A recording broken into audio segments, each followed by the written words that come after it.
start say Namo Tassa together. Namo Tassa Bhagavato Arahato Samma Sambuddhassa. Namo Tassa Bhagavato Arahato Samma Sambuddhassa. Namo Tassa Bhagavato Arahato Samma Sambuddhassa. So, good evening. Good evening. So, today is our third day. Where is your homework? Can you read it out? Homework is there. Can you read it out? Do you want to read out just now? Uh-huh. Okay.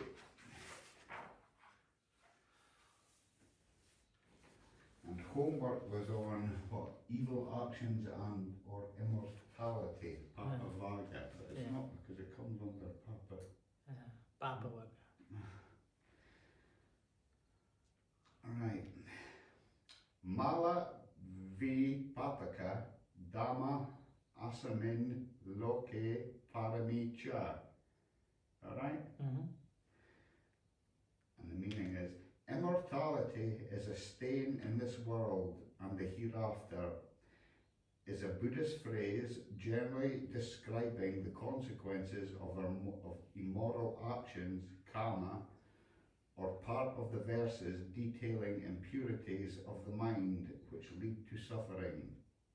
The phrase usually highlights the inevitable karmic results of possessing a corrupted mind or acting in an unethical way.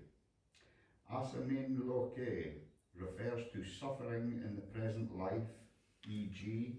guilt, bad reputation, legal repercussions. Paramicha refers to suffering in future existences or lifetimes as part of the cycle of samsara. It often contrasts with the phrase sucharitam, in brackets, good conduct, and is used to emphasize that evil actions create negative, staining mental states that trap a person in suffering across lifetimes. The Buddha states in the following verses from the Dhammapada, verses 242 and 243. 242, sexual misconduct is the taint of a woman. Stinginess is the taint of a giver. Evil ways are taints in this world as well as in the next. And 243, a taint worse than these is ignorance of the truth, which is the greatest of taints.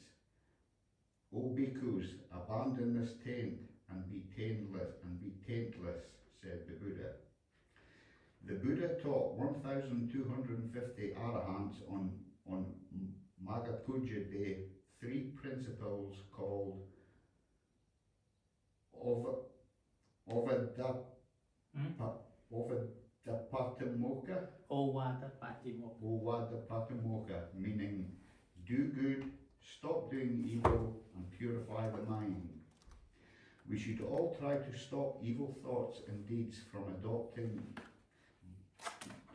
We should all try and stop evil thoughts and deeds by adopting the right view, following precepts, and giving dana, and embracing other good virtues.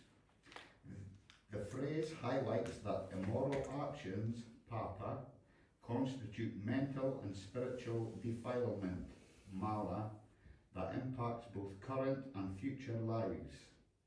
Similar phrases, Udham papasa kalayanam tesam kamanang tesam, meaning removing one's impurities as a smith removes dross from silver, refers to the general removal of defilements, kalesa, or impurities, mala, through mindfulness and wisdom towards good, kalyana actions. If Papa Vaga is about not committing the wrong. Mala Vaga is about cleaning out the internal dirt that causes us to do wrong. Papa Vaga urges shun evil. Mala Vaga urges remove your own rust. Okay, good. Not much of an essay though. Huh? Not much of an essay. That is an essay. I just Yeah, but that was a hard one you gave me. well, I did.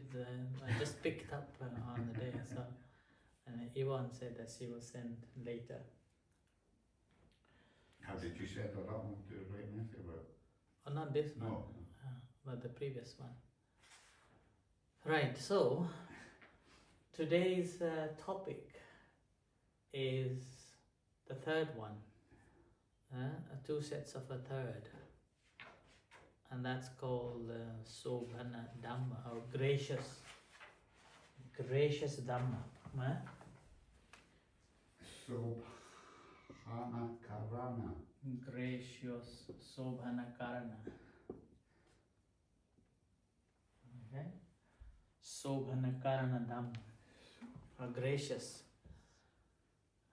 Now, question is, what is beauty? Or gracious? Beauty is in the eye of the beholder. Oh.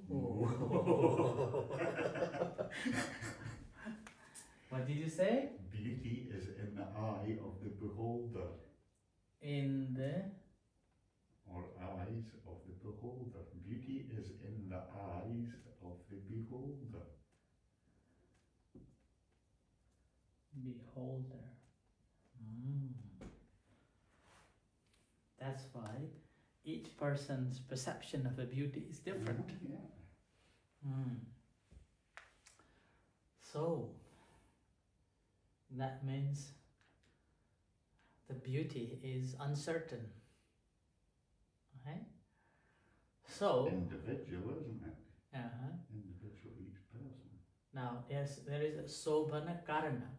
Sobhana means a beauty or a gracious, right? Karana means a make. It's, Karana. what's the first one? Sobhana. It means what? Beauty. Beauty. Makes you beauty or gracious. Now, dhamma, principles, that makes you beauty. Alright? So that is the dhamma. Now here, the two dhammas are said to be the Sobhanakarana dhamma, or a beauty. Makes a gracious person. A person who has patience, yeah? Patience,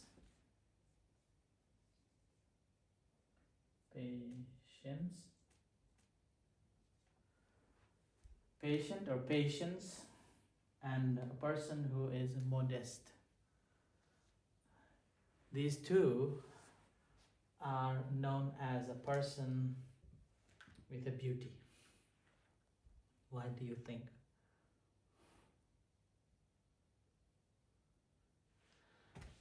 In the book,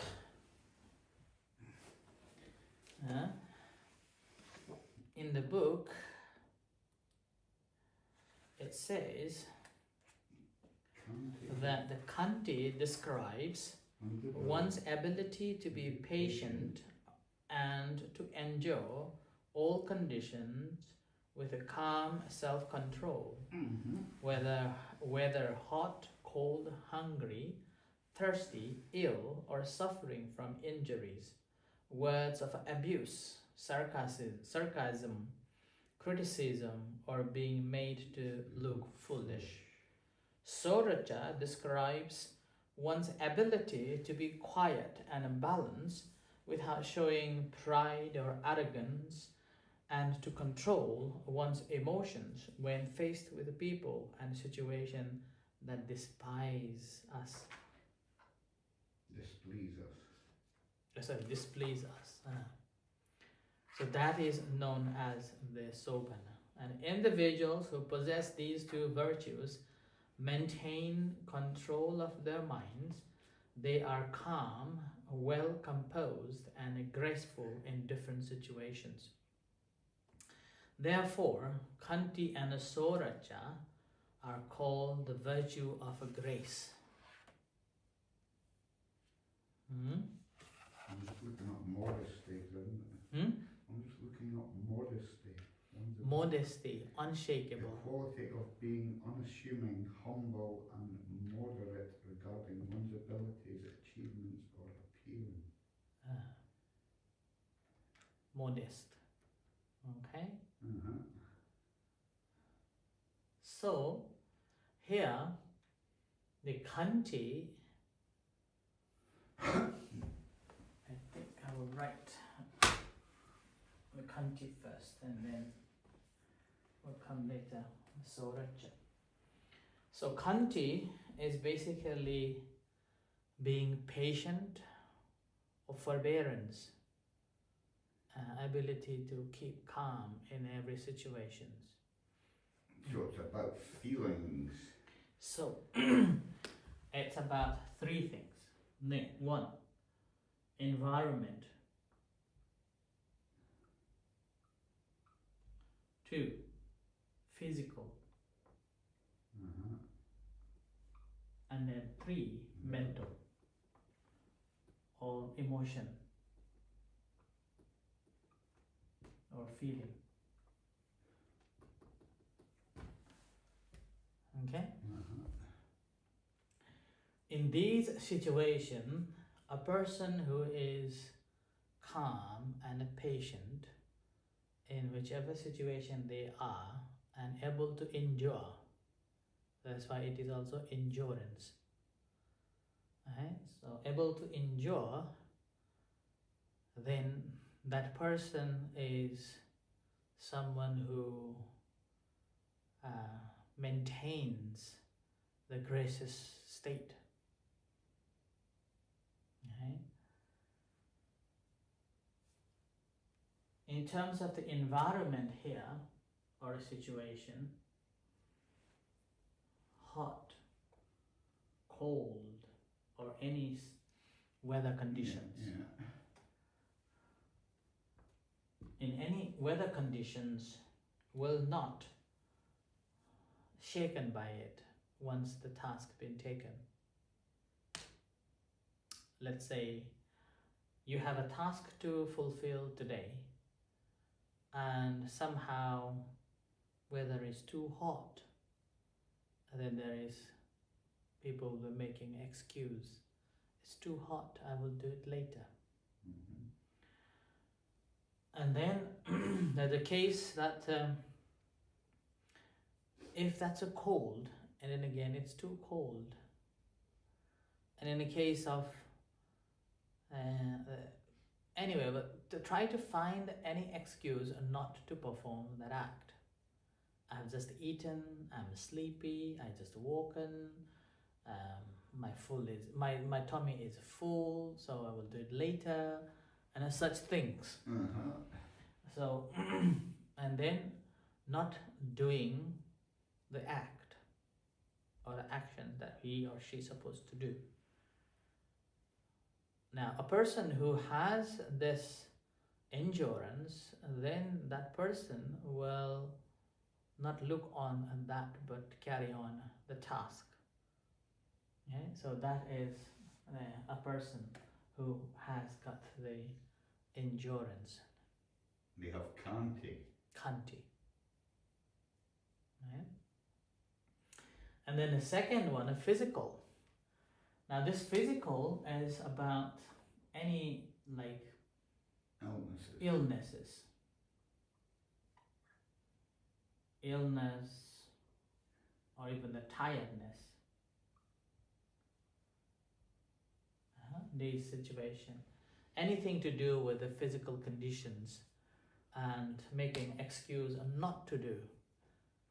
Right? Whereas a person who has the patience and the endurance, then will say, okay, I have these physical pains, physical discomforts, but I will try my best to overcome. Mm-hmm. It's like an Anne that we saw last week, who had a stroke, and she fought against with it and went through all the physios and never gave up. And she managed to stand up and start living her own life. So that is called endurance, the khanti. Not limiting themselves because of the physical limitations. That's called khanti.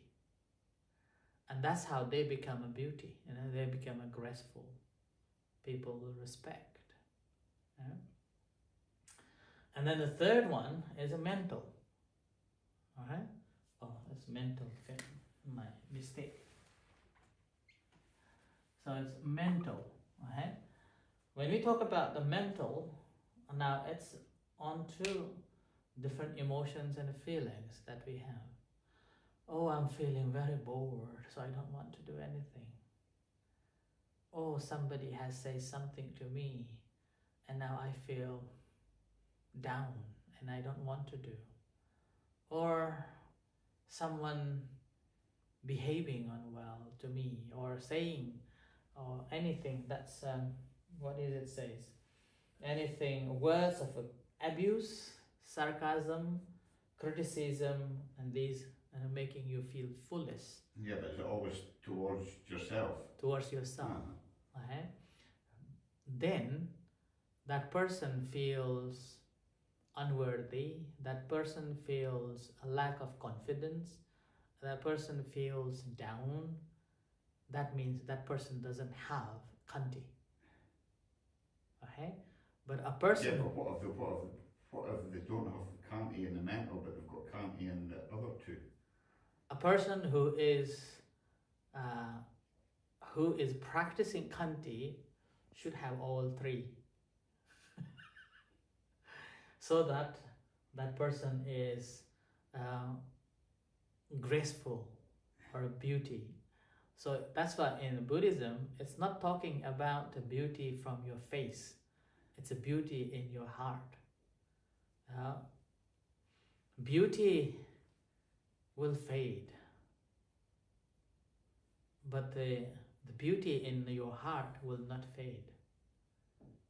Your face may be ugly, but if you have a good heart and with a good patience, then people will respect you. And then doesn't matter how beautiful you are or how handsome you are, but if you don't have a khanti, there will always excuse. Yeah? And they make always, oh, I'm feeling tired today. Oh, I have my pain in my legs or in my back and I don't want to do.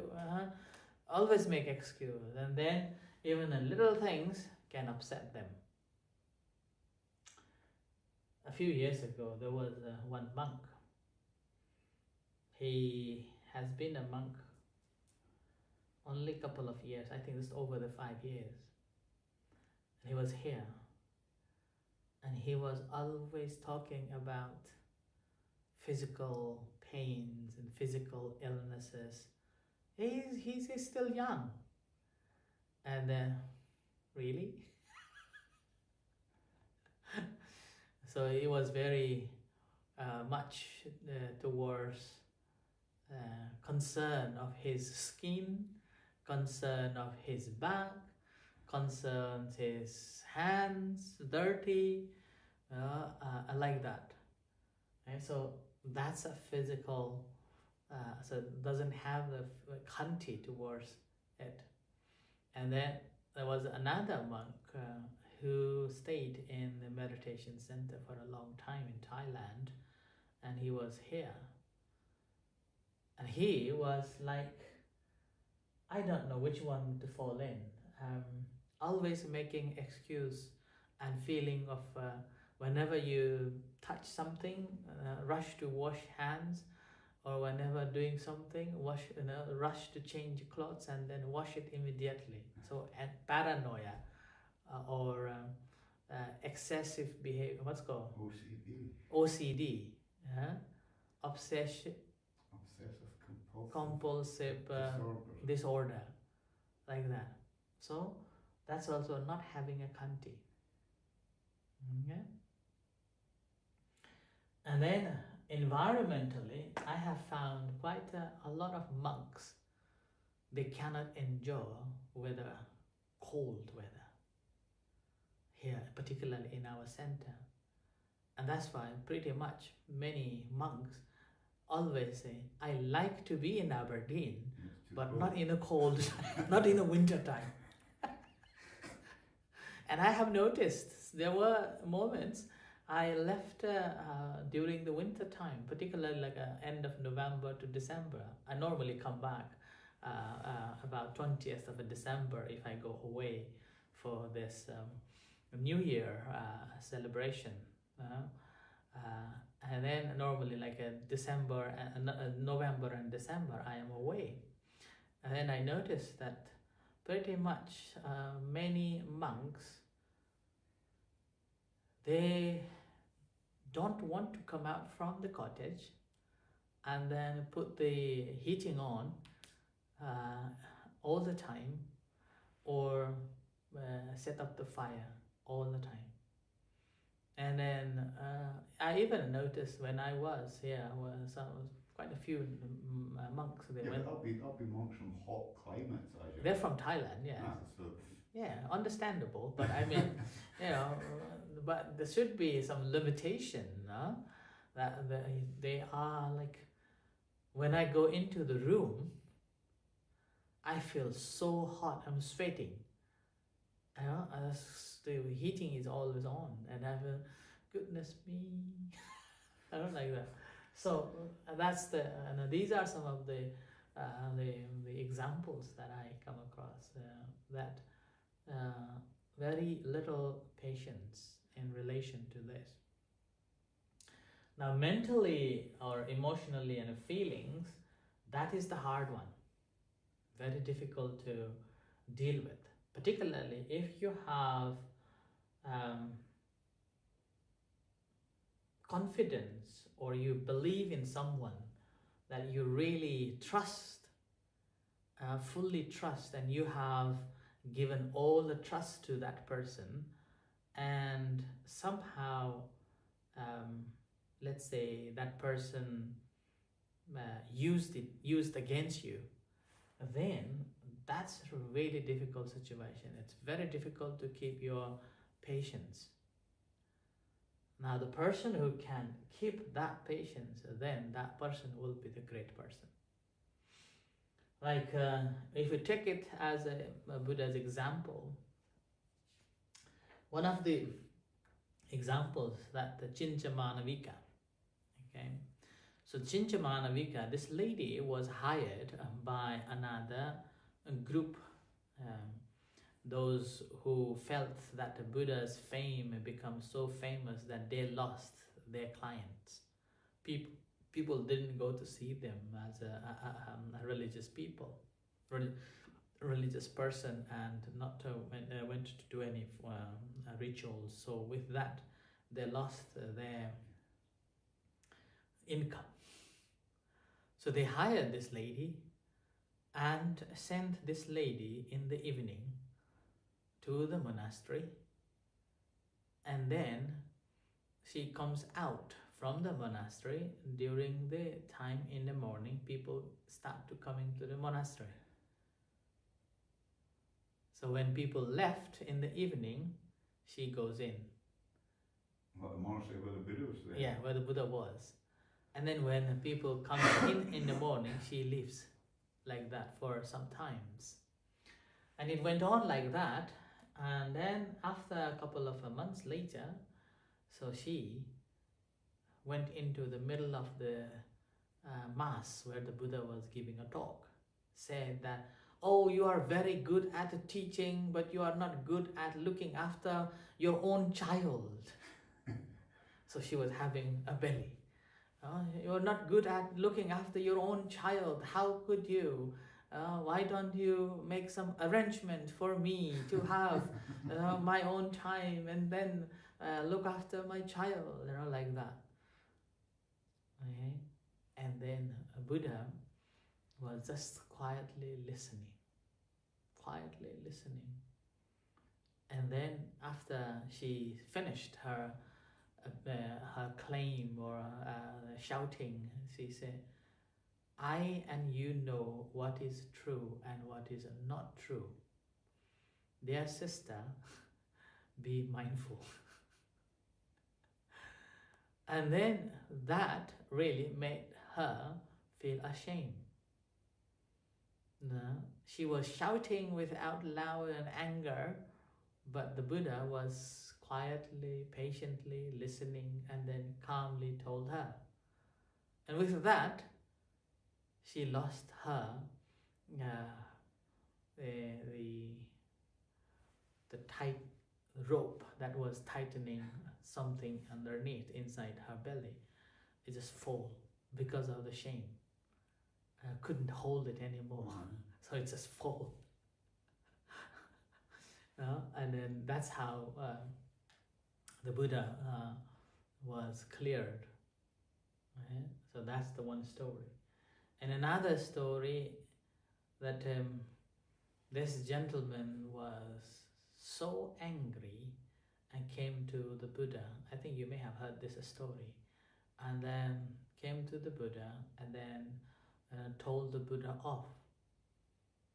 Whatever words he could think of, he just bombarded in the middle of the mass. No one has any chance to say any words. What was he angry about? That the Buddha was preaching people and all the boys are coming to the monastery, all the ladies are coming to the monastery, even his own wife often made a beautiful and a delicious food and brought to the temple, so he wasn't happy with that. So he came and he shouted and shouted out loud and the Buddha was quietly listening. There are limitations of the words that you can say, and there are limitations how much you can say.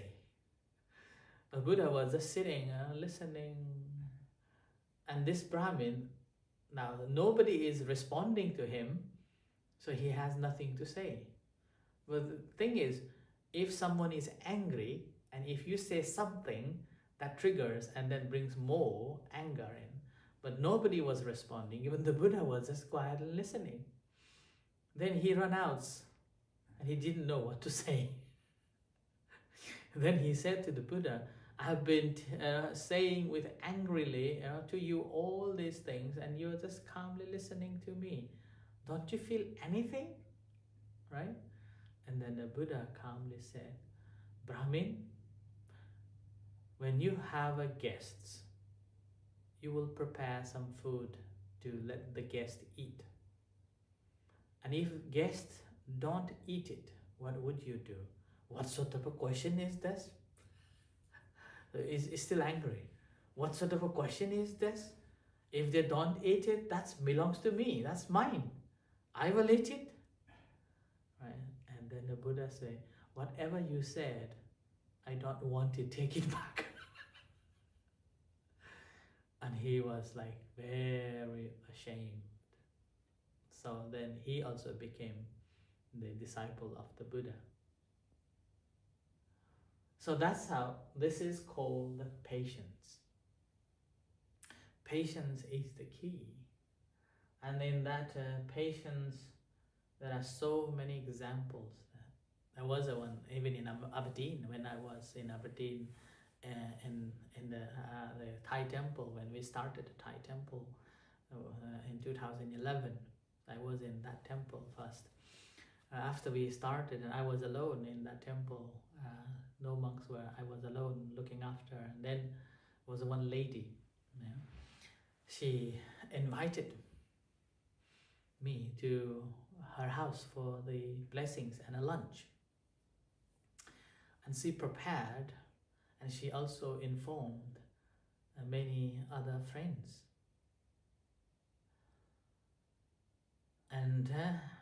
Rudy was about to come and get me. And there were two ladies in the temple observing the Sila for the weekend. In the morning, on the day that I supposed to go to her house for the blessings, we just finished our chanting and were having breakfast. So here he and his young son came. So lady's husband, along with their one son, the youngest son, came to the temple and then said to me, "How dare you are coming to my house? I do not welcome you my house." Right? And he was using F all the time.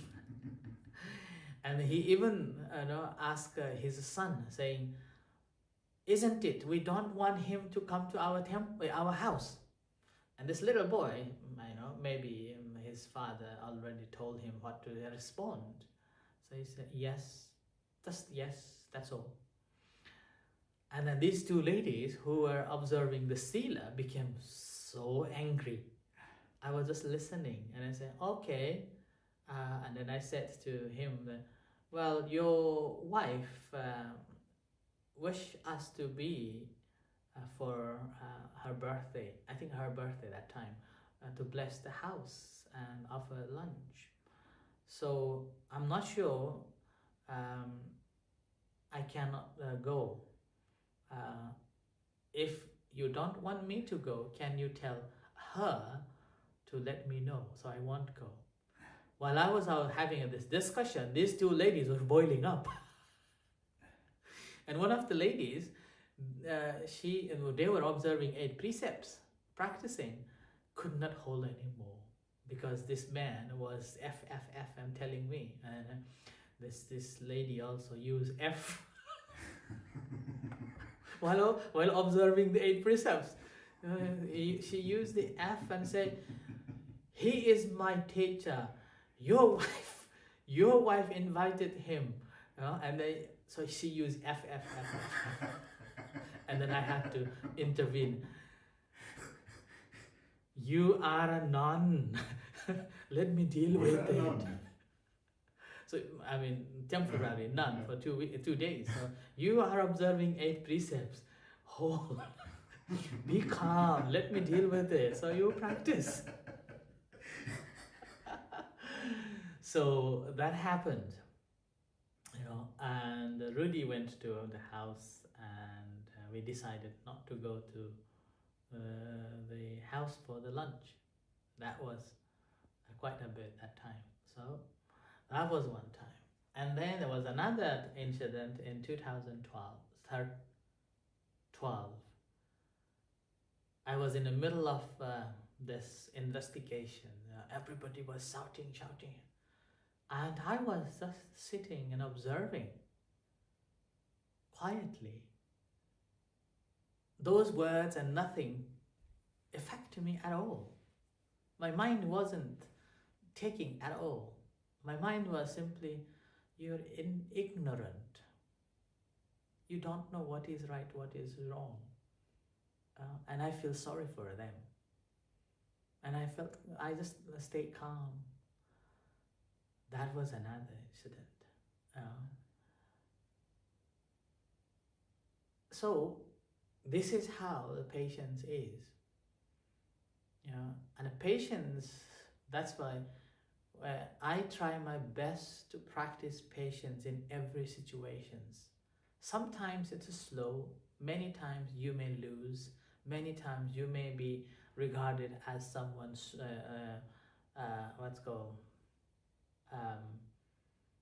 not worthy, uncaring, and like that. But I am simply practicing my khanti. So that's a mental thing, right? So this is the khanti. Now khanti alone doesn't work here. Some people maybe have a khanti and saying, "Okay, I'm angry, maybe 1 or 2 times, and then you cannot hold on and you reply straight away Uh-huh. and causing like a massive disaster, a volcano just like that. So that's why the second thing we need is the soracha, modesty. Okay, so this modesty is that you able to stay unshakable in every situation, regardless of where you are. Okay? Yeah, that's what it means the same as kame, does it not? No. No? Soracha is able to stay composed in every situation, not shaken. Like someone who can have a kanti, but inner boiling. Okay, and then at the same time, people can see your facial expression. People can understand your reaction that you are having. Okay, that's because that person doesn't have a soracha yet. But if a person who has got the soracha, the modesty, you will not be able to recognize, or you will not be able to see that person's any emotional changes, any physical changes. Like the Buddha, when he was shouted and he was just calmly staying there. And there's another story. I think this is Ajahn Jayasaro, one of the English monk. He's Thai. He's very in a high rank in Thailand. I think he told that, I think him or maybe somehow one monk in the forest tradition. I think no, this is not the right one. Okay, another. This is the story is not the good one. Okay. Suppose you are in the meeting hall. Someone comes and then tells you all the bad things, abusing and other things, but you maintain not only the calmness, not only the patience and endurance, but also remaining not affected by those words, affected by those situations. And you can't tell by looking at her or him. There is no facial expression, there is no physical changes. Hello, Paul. Okay, so that is the soracha. So it's to be emotionless, kind of emotional less. Emotionless. Yes, that nobody can see you are angry. That is the soracha.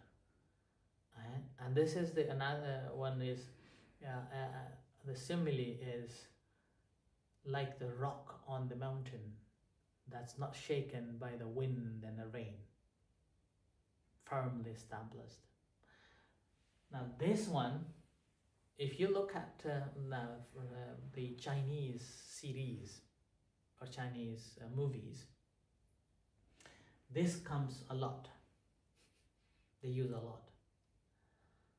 In Chinese series these days, modern Chinese series, not the old one, they are mostly fighting against one clan to the another by measuring how wealthy you are. And females are always fighting over. Okay? And here, now, a modesty or a person, mostly a female, a person who has got the modesty, then that person always wins. Like that. Right? So that's why these two dhammas are known as the dhamma that makes someone beauty coming out from the heart. And in every situation, in every environment is unshakable. And able to keep calm and maintaining the gracious position. One of the examples is Ajahn Lau. Ajahn Lam is very good at it. Very, very good. At this, maintaining the patience and modesty.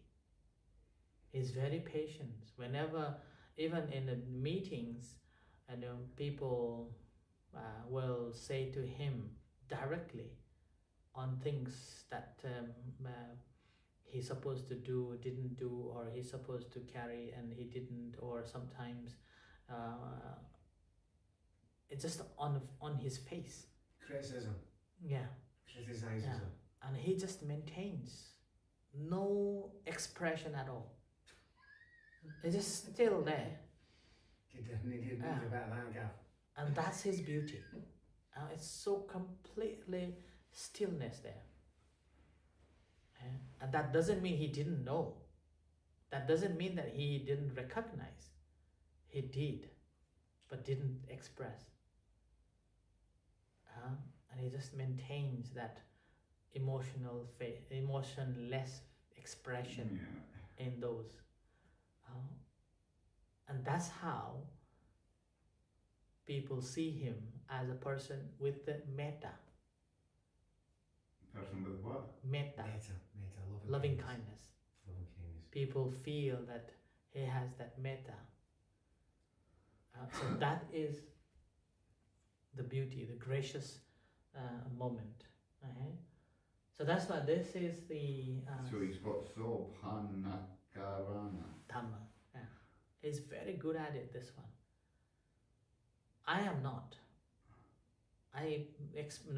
My expression simply changes when I become angry. How do you work on... whenever I become angry, I take a long deep breath, or I just go to my room, or I just go for a walk, but I do not talk. I will just look at all these feelings, all that feelings, and then it just, after it just goes and it's okay. But very few people can recognize when I become angry, but I'm still not good at it. Like especially when you are in the meetings, if you feel angry, then I feel very difficult to speak. It's not a good thing to speak when you're angry, Prancha. Yeah, but for Ajahn Lau, no problem. No problem. So I work on this a lot as well. I work on this a lot as well. But I have faced a lot of criticisms, but I maintain my patience and endurance in a certain level, and which I think is the main reason that we are successful establishing the center, which I am pretty sure. Without that, then it will be very difficult. Okay, so that's why these two dhammas are the dhamma that makes someone gracious. So gracious, that's why that one, external and then internal. Okay, so the internal is these two dhammas. External beauty is uncertain.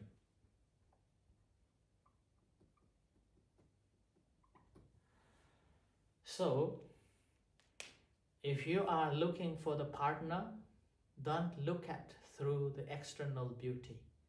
Look through the internal beauty. Only then, whatever you have, it will be doubled, or you will be in a happy relationship. If you go with the external beauty, then it will destroy or make you heartbroken. Okay, so this is the principles or virtues of a gracious being. Anything before we stop for the chanting? No? Yeah, so what happens is the modern terminology of that is, there is an actual modern terminology of that word. What is that? It's called the poker face. Huh? The poker face. Poker face. Yes. How do you write? P? Well, poker is P-O-K-E-R. K-E-R, yes. So what happens is when a poker player goes, right, to the poker table, face. okay, that what happens is that when he obviously, he's got to be completely motionless of expression, because the other people, because obviously it's, what happens is you're putting money into the pot all the time and you are betting against the individual across from you, right? So it's a bit of a kind of psychology battle. So if you show any emotion in any way, then you're giving away the hand. Okay. So the poker face is Poker quite a face. good terminology for Okay. that. It's good metaphor. Poker face. Okay. Thank you. Poker face, yeah. Right. Okay. We'll stop here for tonight. Okay. And homework. You can choose from maybe third one. Choose from what one? The third section. Okay. We can look from mindfulness. Okay. Okay. Right. It's not ending. It's young. Hmm? It's not gone off.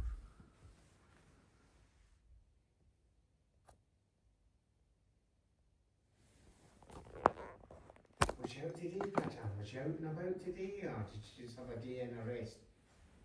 Hmm? Or did you have a day of rest today?